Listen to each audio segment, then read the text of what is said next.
예, 오늘은 3장, 창세기 12장에서 50장까지의 내용을 봅니다. 우리가 창세기 전반부 11장에서 11장까지는 굉장히 빠른 속도로 역사를 기술을 합니다. 그래서 12장부터는 그 앞에 부분에 비해서는 굉장히 천천히 그리고 상세하게 역사가 기록되어집니다. 전 인류의 역사에 초점을 맞춘 것이 전반부라면 12장부터는 한 가족, 아브라함의 후손에게 초점을 맞추어서 진행이 됩니다. 그리고 이 아브라함에게서부터 시작된 이스라엘의 기원을 설명하고 12지파의 이야기를 시작을 합니다. 그 이야기의 시작은 아브라함에게 하나님이 이상을 보여주고 그 아브라함에게 하셨던 약속을 성취해 나가는 그런 과정이라고도 볼 수 있습니다. 창세기 12장에서 50장에서도 아브라함부터 시작해서 이삭, 야곱, 그리고 요셉의 이야기까지 이렇게 이어지는 큰 이야기이지만 요셉의 이야기에는 야곱의 이야기가 포함되어 있고 이삭의 이야기는 야곱과 에서의 이야기, 또 아브라함에게도 이삭의 이야기들이 이렇게 포함되어져 있습니다. 그래서 주요 인물로 활동을 하지만 그 활동 범위 안에 자녀들이 포함되어져 있는 모습입니다.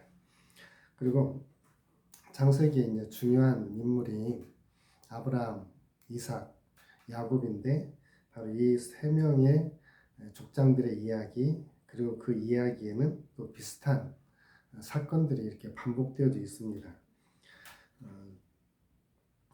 반복되어지는 이야기에 아브라함에게도 처음에 하나님이 임하셨고 이삭도 마찬가지고 야곱도 마찬가지입니다. 그래서 하나님이 그들에게 먼저 나타나서 하나님이 말씀해 주시는 데서부터 시작을 합니다. 그리고 성경에서도 중요하게 여기는 그러한 하나님의 계시, 이것이 믿음의 조상들의 삶의 시작이라고 하는 부분입니다.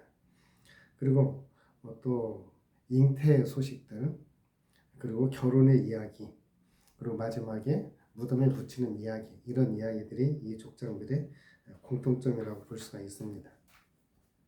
그리고 또 이제 신약의 저자들은 이러한 창세기의 족장들의 이야기를 예수님과 관련시켜서 또 이야기를 합니다. 그래서 마태는 예수님 애굽으로 내려간 일을 출애굽과 관련해서, 그리고 40일 동안 광야에서 시험 받은 것을 40년 광야 생활과 이렇게 비교해서 봅니다. 그래서 이런 부분은 우리 또 다른 성경의 학문 가운데 한 부분인 모형론에서 다루고 있는 부분이기도 합니다. 이런 모형론적인 관계에서 신약은 구약의 창세기를 또 인용을 하고 있습니다. 이러한 족장들의 삶이 나중에 이스라엘 삶에서, 그리고 오늘 신약 성도들의 삶에서도 이렇게 또 체현이 되는 거죠. 그래서 구약의 족장들의 삶을 오늘 신약의 성도들도 같이 경험을 해보는 이러한 삶입니다. 그래서 상이점들이 많이 있고 또 공통점들도 많이 있습니다. 그래서 이런 부분들을 함께 공부해 나가면서 창세기를 통해서 우리들에게 주시는 교훈들, 그리고 우리가 배워야 할 부분들을 같이 알아봤으면 좋겠습니다. 우리 책 74쪽 창세기 12장에서 50장의 장르 부분입니다. 12장에서 50장은 족장들의 이야기이죠. 족장들의 이야기.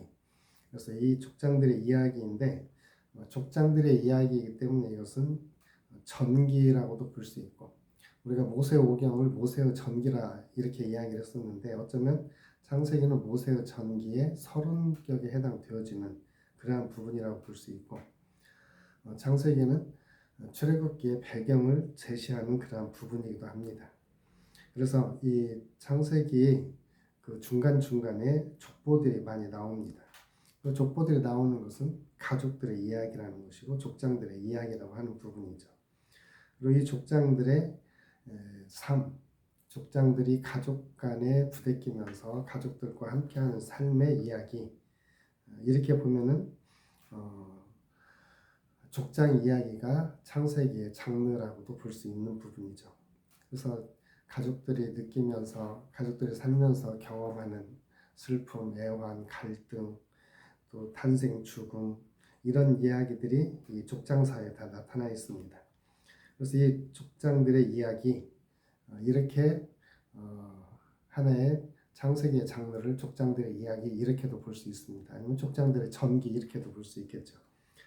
또 창세기 1장에서 11장처럼 고대 근동의 담화 형식을 비교해 볼 때 그 고대 근동의 이야기들이 자서전적인 이야기, 때로는 역사적인 서술, 순전히 허구적인 이야기 이런 이야기들을 담고 있는데 이 족장들의 이야기는 전기와 비슷하면서 역사를 담고 있습니다.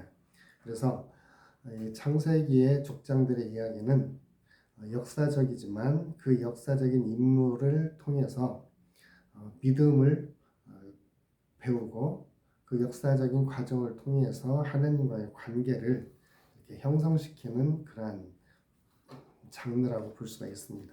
그러니까 전기이면서 역사적인 인물을 다루는 그러한 이야기다라고 볼 수가 있는 거죠.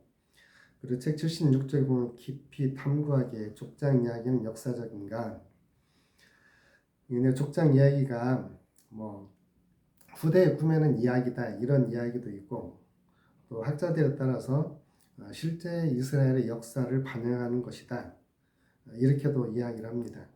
또 때로는 아주 훗날에 족장들의 이야기를 신화적으로 꾸며낸 것이다 뭐 이런 말들도 있지만 어느 것도 하나 다 서로가 다른 편을 부정할 수 있는 그런 또 입장들도 아닙니다. 그래서 이 저자는 결론적으로 족장들의 이야기는 역사적인 이야기이고 역사적인 이야기를 믿을 수 있도록 우리들에게 알려주는 이야기다라고 이렇게 보는 거죠. 그래서 이 부분에 대한 논의는 뭐 계속 되어지는 부분이기 때문에 족장들의 이야기는 역사 속에서 한 족장들이 살아갔던 이야기 그리고 그 이야기를 통해서 우리의 신앙으로 이어주는 이러한 이야기라고 볼 수가 있습니다. 이제 족장들의 이야기 시작되는데 창세기 11장 27절에서부터 아브라함의 이야기가 시작됩니다. 아브라함 이야기가 시작될 때 아브라함의 아버지 데라로부터 시작하죠. 데라의 족보는 이러하니라 하면서 이제 시작을 해서 그 족장 다음에 나오는 사람, 그 사람이 바로 주인공이 되는 경우가 많습니다.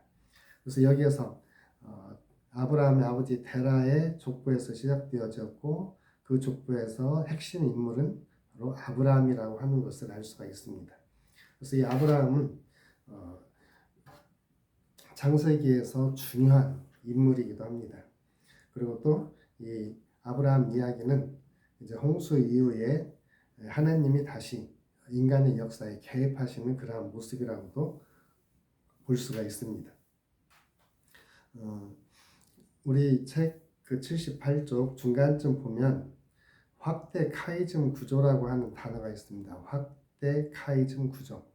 이 확대 카이즘 구조는 어떤 이야기의 한 중심부를 중심으로 해서 앞뒤 이야기가 마치 대칭을 이루면서 이야기를 전개해 나가는 그러한 방식. 그러니까 한 중앙에서 위아래로 앞뒤로 이야기를 전개해 나가는 방식을 확대 카이즘 구조라고 이야기를 합니다. 그래서 앞에 창세기 6장에서 9장 노아의 홍수에서도 이런 확대 카이즘 구조, 우리 좀 비슷한 언어 가운데 하나 수미상관 구조라고 하는데 앞에와 끝나는 것이 같은 구조로 되어져 있는 이러한 모습이라고도 볼 수가 있죠. 그래서 아브라함을 처음 부르시는 장면, 그리고 또 아브라함을 마지막으로 부르는 장면, 이런 장면들이 처음에 불렀고 마지막에 불렀고 그리고 결정적인 부분, 이 부분에서 이제 전개되어지는 그러한 모습을 우리가 확대 카이즘 구조라고 이렇게 봅니다. 그래서 아브라함을 하나님께서 처음 부르실 때가 창세기 12장에서 부르고 마지막으로 부를 때가 22장에서 부릅니다. 그래서 아들 독자를 바쳐라 하는 부분. 그래서 이 부분이 아브라함의 삶에 처음에 부름받은 모습, 그리고 마지막에 하나님의 부름받은 모습, 그리고 그 사이에 여러 가지 이야기들이 끼어들어 있는 거죠.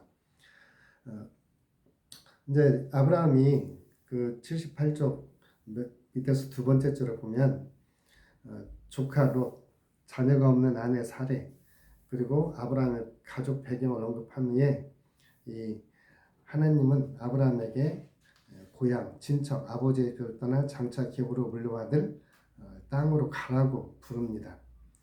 오늘날 우리가 이사 가는 것은 뭐 그렇게 어려운 일이 아니지만 고대 사회에서 이사 가는 것은 굉장히 두렵고 떨리는 일이었습니다.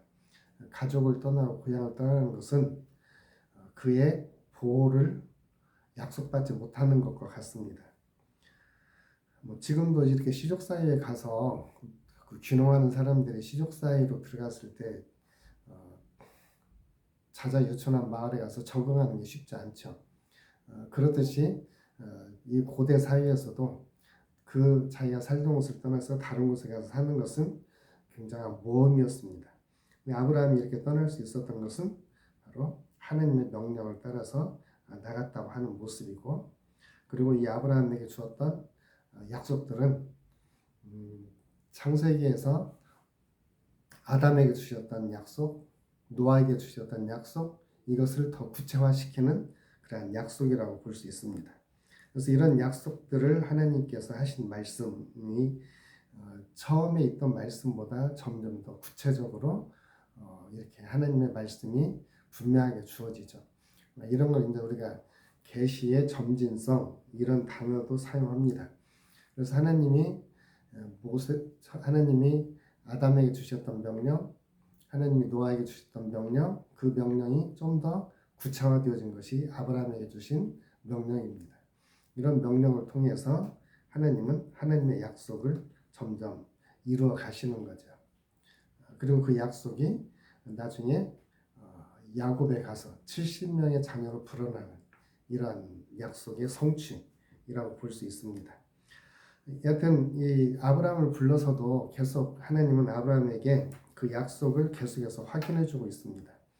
그리고 그 약속을 하나님이 하신 약속이 점점 더 구체적으로 그리고 분명하게 이렇게 주어지는 모습을 우리는 성경에서 볼 수가 있죠. 우리 책 80쪽에 보면 하나님의 약속은 족장들의 믿음이나 순종의 행위가 있은 후에 다시 확정되는 경향을 뚜렷이 보이고 있다. 13장에서 아브라함이 조카 롯에게 땅을 선택하는 권리를 먼저 주고 그 다음에 하나님이 약속을 다시 한번 확인해 줍니다. 그리고 창세기 22장에서 다시 하나님의 명령에 아브라함이 전적으로 순종했을 때 그 명령 하나님의 약속을 더욱더 구체화시켜서 이루어 주시는 모습을 보죠. 어쩌면 족장들의 시대에 하나님의 약속이 처음부터 끝까지 다 이루어지는 부분도 있겠지만 조상 대대를 거듭하면서 하나님의 약속이 부분적으로 완성되어지는 모습입니다. 그래서 부분적인 약속의 성취가 최종 완성되어질 것, 그것은 물론 우리는 신약, 구약, 계시가 완성된 시대에 살기 때문에 예수 그리스도를 통해서 완성된 계시, 완성된 하나님의 약속, 이것을 우리는 알기 때문에 이런 부분에 있어서 족장들을 통해서 부분적으로 성취해 갔구나, 결론의 완성은 예수님에서 이루어진다 하는 부분을 우리는 알고 있지만, 이 족장들이 살았던 시대에는 하나님이 말씀하시고 그 말씀이 하나하나 이루어져 가면서 족장들은 그 상황들을 하나님과의 관계 속에서 조금씩 성취되어지는 하나님의 약속이 이루어지는 모습을 경험하면서 살았던 거죠. 이 아브라함 이야기에서 계속해서 반복되는 것이기도 하지만 불임의 문제가 있습니다. 사라에게 자녀가 없는 것, 또 사라가 이스마엘을 하갈을 통해서 얻었지만 약속의 자녀가 아니라고 하는 것, 그리고 나중에 이제 이삭을 나중에서 낳게 되는 거죠. 21장 여기서 임신하고 이삭을 낳습니다. 어쩌면 이삭이 출생했던 때 오랜 불임 후에 출생했던 것처럼 하나님이 아브라함을 불러서 이삭이 출생할 때까지 한 25년 걸렸잖아요. 그런데 이제 이삭도 결혼하고 리브가가 한 20년 동안 자녀를 낳지 못합니다. 하나님 앞에 기도하고 또 이제 자녀를 출산하고, 라헬도 결혼하고 자녀를 낳지 못하고 오랜만에 자녀를 출산하는데 요셉이었죠. 이런 것들을 보면 좀 하나님이 생육하고 번성하고 땅에 충만한 것, 그다음에 이 아브라함에게 약속하셨던 땅의 모든 빈들이 너를 인해서 복을 받을 것이라는 약속이 서서히 이렇게 고통스럽게 성취되어가는 모습을 보여주는 것이 이 창세기의 내러티브 이야기입니다. 그래서 나중에 결국 이런 불임의 문제 후에 얻은 자녀들을 통해서 야곱의 자손이 70명으로 번성하고 그들이 나중에 애굽에 들어가게 되는 거죠. 어찌 보면 이 불임의 문제가 약속이 성취되어지지 않는 것처럼 보여지지만 점차 하나님의 약속이 성취되고 그래서 하나님이 약속하셨던 말을 이루어가는 그런 모습이라고 볼 수 있습니다. 그리고 이 창세기 족장들의 이야기에서 81쪽 밑에서부터 한 6번째 줄 보면 약속과 성취는 오경의 플롯이 어떻게 계속해서 발전하는지를 보여준다. 그래서 족장들에게는 하나님의 약속을 계속해서 확인해 줍니다. 아브라함에게 했었던 약속, 이것은 물론 앞에서 아담과 노아에게 했던 약속이기도 합니다. 그런데 그 약속이 완벽하게 성취되지는 않지만 족장들을 통해서 조금씩 성취되어지고 그것이 완벽하지는 않지만 족장들은 하나님의 말씀을 순종해가면서 그 목적을 이루어가는 이러한 모습들이 바로 창세기의 이야기입니다. 근데 이 아브라함에게 주셨던 약속도 단번에 완벽하게 하나님이 이렇게 성취를 하시지 않죠. 창세기 12장, 15장, 17장, 나중에 22장 이런 이야기들이 점점 하나님의 약속이 아브라함을 통해서 성취되어가는 모습을 보여줍니다. 하나님과 아브라함 사이의 창세기 15장에 보면 은혜의 언약, 그 언약을 맺는 모습이 보이는데요. 15장을 한번 더 읽어보시고 이 이야기에서 그 아브라함에게 하나님이 제사를 쓸 제물을 준비하게 하고 그 갈라놓은 제물 사이로 횃불이 지나가죠. 이것은 하나님이 아브라함을 통해서 아브라함과 언약을 맺는 이러한 모습이기도 합니다. 그 구약의 언약이라고 하는 말이 히브리어로 베리트인데 이 베리트라고 하는 말은 쪼개다 이런 말이에요. 그래서 그 베리트는 언약인데 그 언약은 쪼개는 거예요. 그 쪼개면은 피를 흘리고 죽임을 당하는 거죠. 그러니까 이 언약을 어겼을 때는 피를 흘리고 죽임을 당한다. 이게 바로 계약이라고 하는 거죠. 이런 부분은 나중에 계약 신학에서 더 자세히 다룰 것이고, 이러한 언약을 아브라함에게 맺을 때는 아브라함에게 준비를 시켜놓고 하나님이 일방적으로 맺으십니다. 그래서 아브라함의 언약은 은혜 언약이다 이렇게 말하죠. 반면에 400년 후에 생긴 모세의 언약은 행위 언약이라고 말합니다. 이것은 이스라엘 편에서 순종해서 성취해야 될 언약, 이것을 행위 언약 이렇게 말합니다. 그래서 이 언약에서 하나님이 아브라함에게 요구하는 것은 이제 너는 하나님처럼 완전해라 라고 이야기를 하면서 그들의 이름을 바꿔주십니다. 히브리 사상에서 이름을 바꾸는 것은 주인이라고 하는 거죠. 아브라함을 아브라함으로 바꾸고 사레를 사라로 바꾸는 것은 이제부터는 그들은 하나님께 속한 존재, 하나님이 주인인 존재라고 하는 것을 알려주는 것입니다. 그래서 아브라함은 이렇게 하나님의 이름을 고쳐주신 후에 다시 이제 자녀를 출산하고 그 자녀를 다시 하나님께 번제로 드리라고 했을 때에 아브라함은 즉시 순종을 합니다. 그리고 이제 그 순종 이후에 이제부터는 아브라함이 아니라 하나님이 이삭과 하나님의 약속을 이루어 갈 것이라 라고 말을 하죠. 그러니까 이제는 하나님이 아브라함을 통해서 하나님의 언약을 성취해왔다면 이제 아브라함 이후에는 이삭을 통해서 하나님의 언약을 성취해 갈 것이다 라고 이야기를 하는 거예요. 하나님은 이제 대를 계승하면서 그 약속을 이어가시겠다라고 하는 거죠. 이렇게 아브라함이 하나님과의 관계에서 좋은 이러한 면도 있었지만 또 아브라함도 마찬가지고 이삭도 그렇고 야곱도 또 그 도덕성의 문제에 있어서는 좀 치명적인 그런 결함을 보이는 부분도 있습니다. 아브라함, 이삭 그 둘은 아내를 누이라고 하는 이런 거짓말을 하게 되죠. 이런 부분들. 또 야곱은 그 재산을 아버지의 축복을 얻기 위해서 장자권을 얻기 위해서 형 에서를 속이기도 하고 또 아버지를 속이고 축복 기도를 받기도 하고 이런 부분에 우리가 우리의 관점에서 볼 때는 도덕성에 문제가 있는 이러한 모습으로 보이지만 창세기 저자는 이런 부분에 대해서 가타부타 설명을 하지 않습니다. 다만 야곱이 거짓으로 행한 것에 대한 응분의 보상을 받는 이러한 모습을 보여주는 것을 보기는 하죠.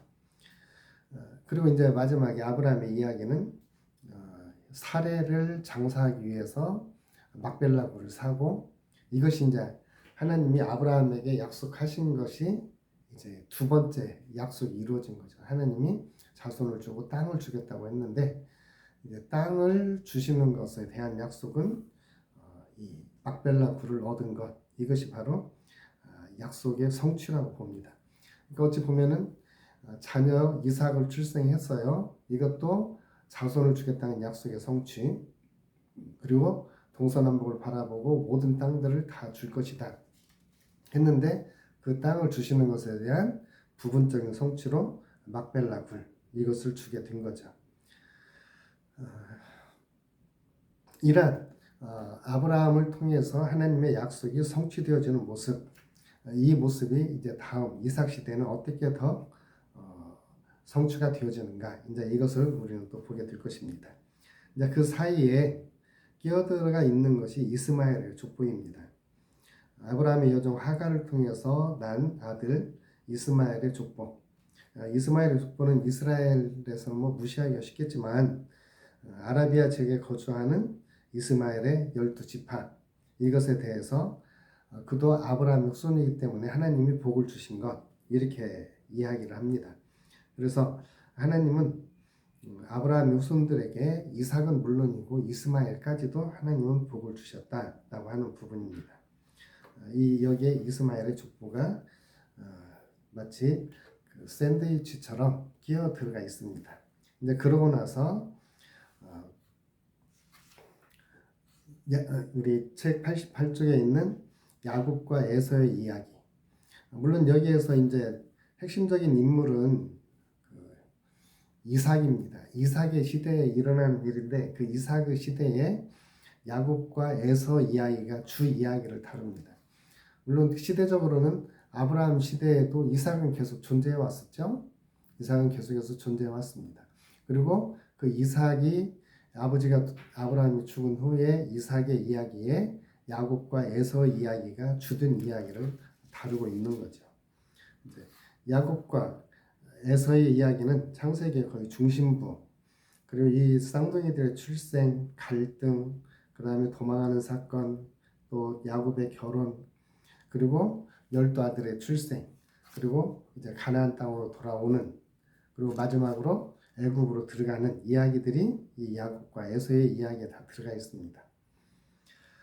야곱은 나중에 이스라엘로 이름이 바뀌죠. 그래서 그가 열국의 아버지가 되고 12지파의 조상이 되어지는 사람이 바로 야곱입니다. 우리 책 88쪽에 보면 아담에서부터 야곱에 이르는 그러한 족보 이야기가 있습니다. 그 족보 이야기는 이렇게 도표를 한번 참조해 보시고요. 아브라함의 아들 이삭의 족보는 이러하니라 하면서 이삭의 이야기의 등장인물로 야곱과 에서가 등장하는 모습. 데라 족보에서는 아브라함이 등장했죠. 여기 아브라함의 아들 이삭의 족보에서는 이제 야곱과 에서가 등장해서 주인공으로 활동하는 모습입니다. 이 야곱의 이야기에서도 확대 카이즘 구조 방식을 구성하고 있습니다.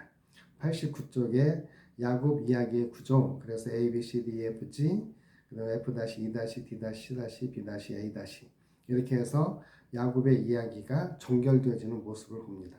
이런 이야기를 확대 카이즘 구조라 이야기를 합니다. 그래서 야곱이 어린 시절, 에서의 출생, 그 다음에 야곱의 이야기의 종결, 그 다음에 이삭과 블레셋 사람들, 디나와 휴이족 속의 갈등, 야곱이 에서를 속여서 축복을 가르쳤고 야곱이 에서에게 축복을 돌려주는 이야기, 이런 이야기들이 확대 카이즘 구조로 형성이 되어져 있다 하는 것입니다. 그리고 여기에서 중심에는 12지파의 조상들이 되는 아들들이 출생하는 것. 그래서 12지파의 조상이 되기 위해서 이 라헬도 하나님이 태를 열어주시는 모습. 그래서 이제 비로소 12지파가 딱 형성되고 거기서 전환점이 되어져서 다음 이야기가 이제 종교를 향해서 가는 이러한 구조 방식으로 되어져 있습니다. 창세기 25장 우리 책 90쪽 밑에서 한 10째 줄 좀 보면 창세기 25장 19절 34절은 여러 가지 방식으로 야곱 이야기 전체를 위한 어조를 형성한다. 여기서 리브가가 임신하는데 어려움을 겪는 모습, 이것은 사라, 라헬이 겪었던 어려움이었고, 리브가가 마침내 임신한 것 때 임신이 고통스럽고 두 민족이 나누어진 이 이야기, 그리고 이 이야기뿐만 아니라 나중에 라헬의 이야기, 이런 것들이 같이 여기서 형성 이야기가 이렇게 전개되어지는 모습을 봅니다. 그리고 이제 이삭은 지금 여기가 이삭의 그 시대인데요. 이삭은 평화와 번영을 만끽했던 사람이에요. 그리고 이삭은 땅에서 농사지어서 100배의 축복을 받은 사람이기도 합니다. 그러니까 많은 축복을 받았는데 그 축복에 그 구약의 축복은 뭐 양, 그다음에 동산, 부동산이 포함되어 있겠죠. 이들은 부동산은 없었으니까 부동산은 그때까지 막벨라 불밖에 없었던 거죠. 그러니까 많은 양들, 많은 노비들 이런 것들이 재산이었겠죠. 바로 이런 재산 상속에 대해서 야곱과 에서가 갈등하는 모습, 장자권에 대한 아마 갈등의 이야기라고 볼 수 있습니다. 그래서 이제 야곱은 이 축복권을 얻기 위해서 형도 속이고 아버지도 속여서 이 장자의 축복을 다 받아 누립니다. 물론 그가 속이고 얻은 축복 때문에 그도 많이 속았고 그도 많이 어려움을 당하긴 합니다. 그렇지만 야곱이 항상 포기하지 않았던 것은 하나님이 함께 하시는 거였죠. 오늘 우리 편에서 보면 임마누엘 하나님, 임마누엘의 은혜, 임마누엘의 축복은 야곱이 포기하지 않습니다.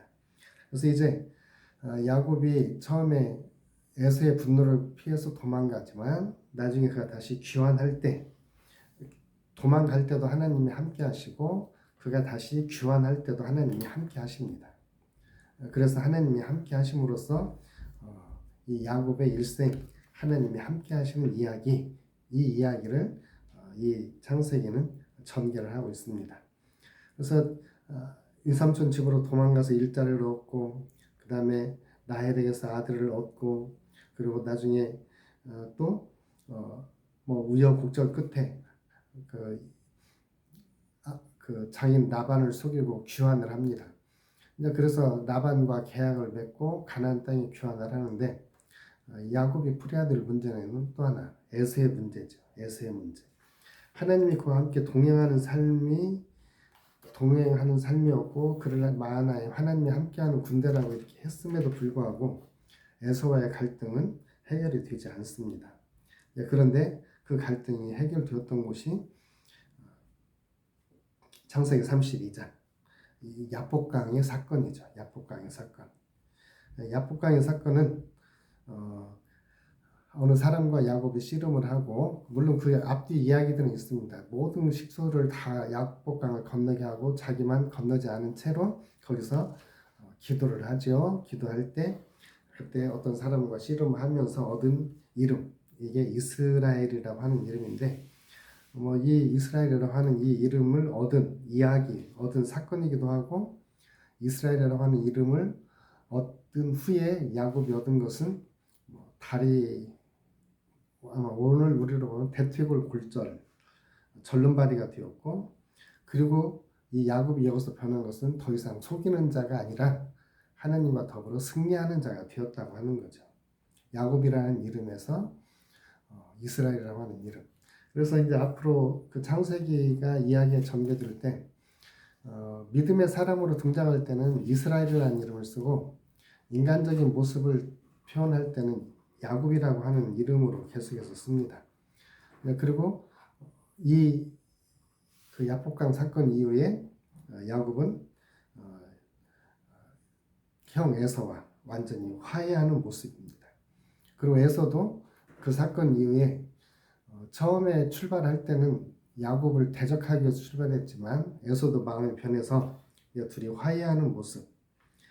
그리고 이제 좀 평안할다 싶을 때 야곱은 하나님이 약속하신 땅 35장 베델로 가라고 하는데 베델로 가지 않죠.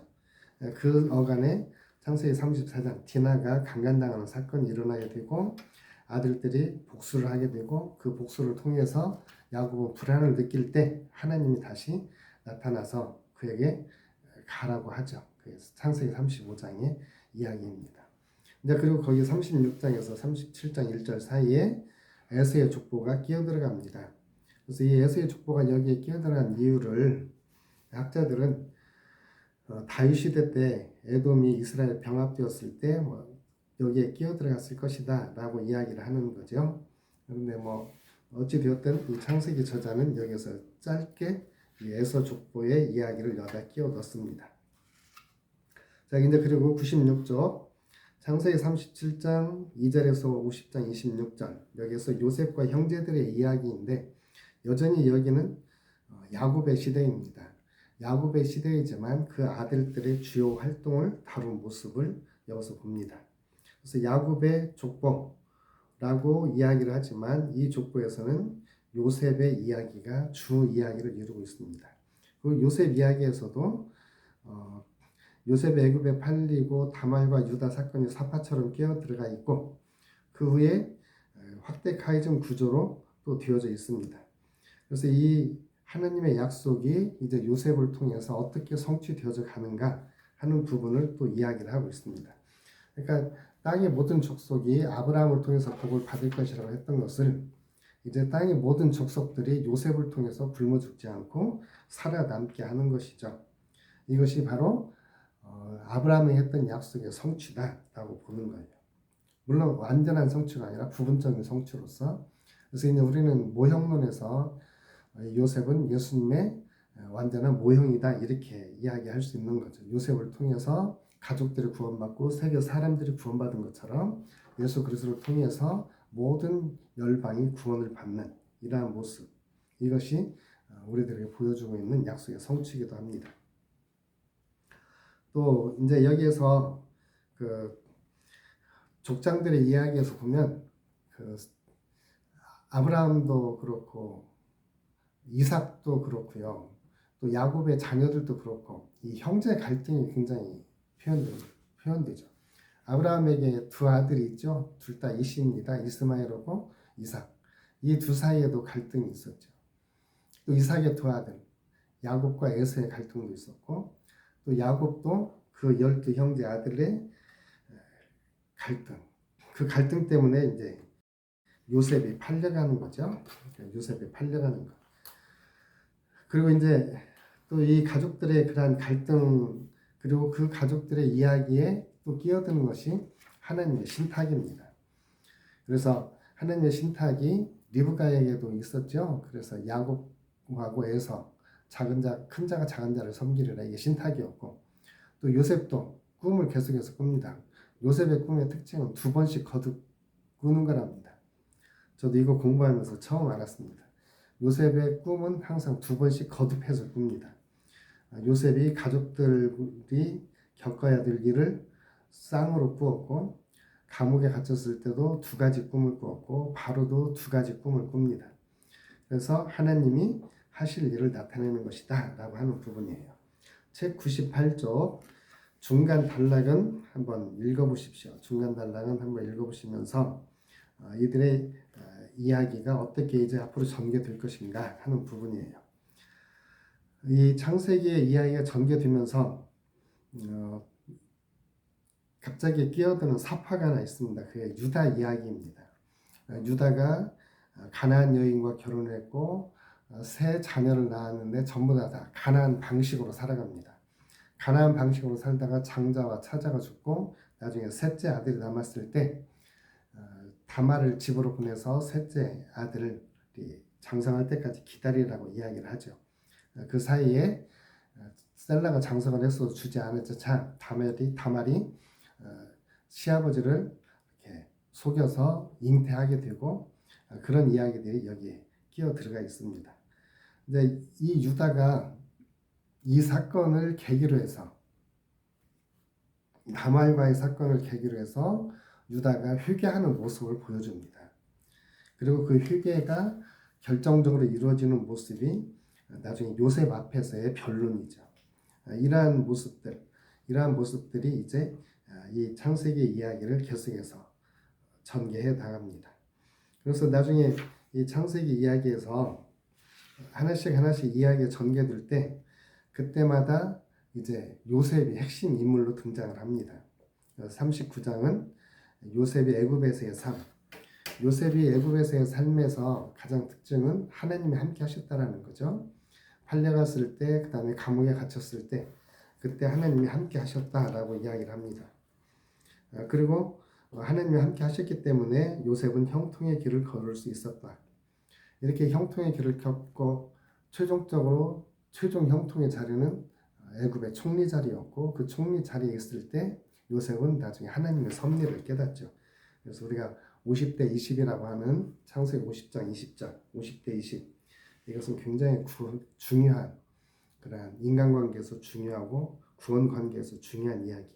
당신들은 나를 헤아렸으나 하나님은 그를 선으로 바꾸어서 많은 생명을 구원하려 하셨다. 그래서 이 아브라함에게 요구하셨던 의의 원리, 선의 원리 이것을 여기서 성취하는 모습도 보여줍니다. 그리고 요셉이 하나님이 늘 함께 하셨다는 이야기는 표현되지 않지만 총리가 되었을 때도 하나님이 함께 하셨기 때문에 그 이야기가 성취가 되어지는 거죠.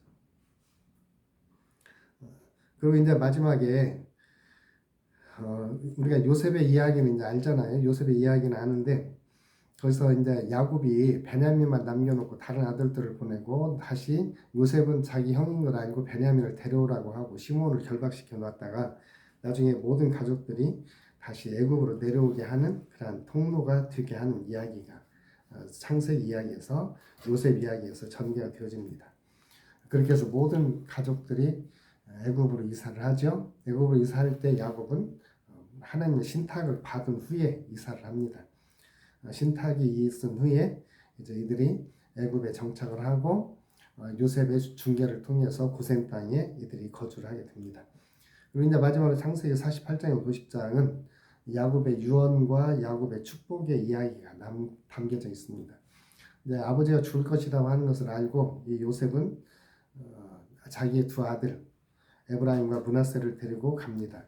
근데 야곱은 그 두 아들을 자기의 양자로 삼습니다. 구약의 양자로 삼는 게 다리 사이에 아들을 머리를 끼워 넣는 것, 이것은 양자 삼는 것에 대한 그러한 모형이라고 이야기를 해요.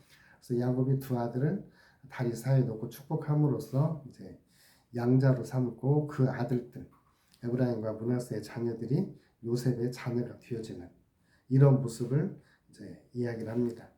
그리고 이제 창세기 49장은 야곱이 축복하는 모습들, 야곱의 축복에서 유다가 두드러진 축복의 통로가 되어지는 모습이죠. 요셉을 능가하는 복을 받는 사람이 바로 유다였습니다.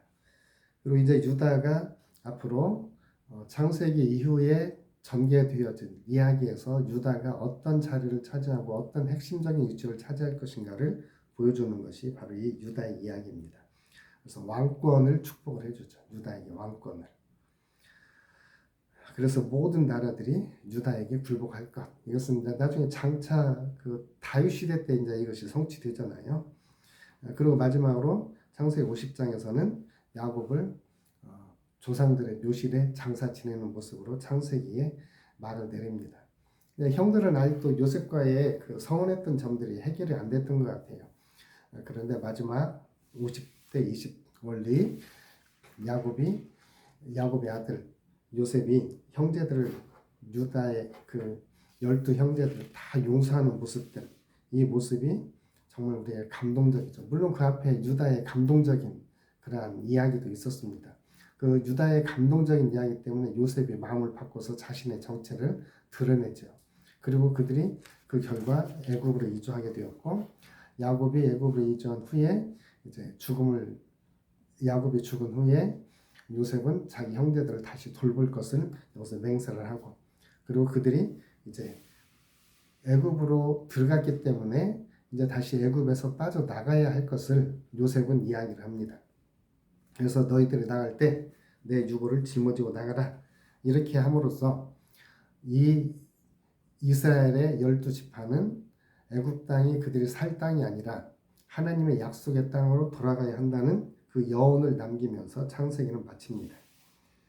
우리 103쪽에 보면 신약의 창세기 12장에서 20장 사용 이야기가 있는데 신약 성경에서 교회 역사를 이스라엘의 역사의 연속으로 봅니다. 그래서 사도 바울도 로마서에서 참 이스라엘에 접붙인 바 된 것이 이방인이다 해서 이 교회도 창세기의 연속성상에서 보는 거죠. 그래서 창세기에 있는 믿음의 족장들의 이야기가 후대의 신자들이 따라야 할 길, 그 대표적인 사람이 아브라함이죠. 하나님이 아브라함이 자기를 믿음으로 그를 의롭다 여기신 것처럼 이것을 그리고 은혜 언약이라고 하는데 이 은혜 언약에 따라서 예수 그리스도를 믿음으로 이 은혜의 언약에 이른다라고 하는 것이고, 그 다음에 이 족장들의 이야기를 가장 잘 표현하는 것이 스데반의 설교입니다. 사도행전 7장의 스데반의 설교. 그래서 히브리서 11장에 또 족장들의 이야기, 그리고 믿음의 사람들이 바로 등장하는데 이 사람들이 바로 창세기의 인물들입니다. 그래서 이 창세기 12장에서 50장이 신약에서도 사용되어지고 있는 모습을 우리는 볼 수가 있습니다. 책을 다시 한 번 더 보시면서, 그리고 중요한 것은 여기 창세기 1장에서 11장을 읽고 또 12장에서부터 50장까지 읽으면서 이 내용을 우리가 공부해야 이야기의 전개를 다 정확하게 알 수가 있습니다.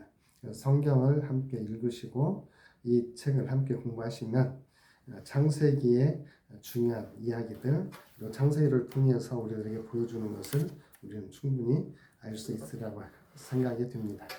계속해서 열심히 공부하시고 또 다음에 또 만나서 같이 강의하도록 하겠습니다. 감사합니다.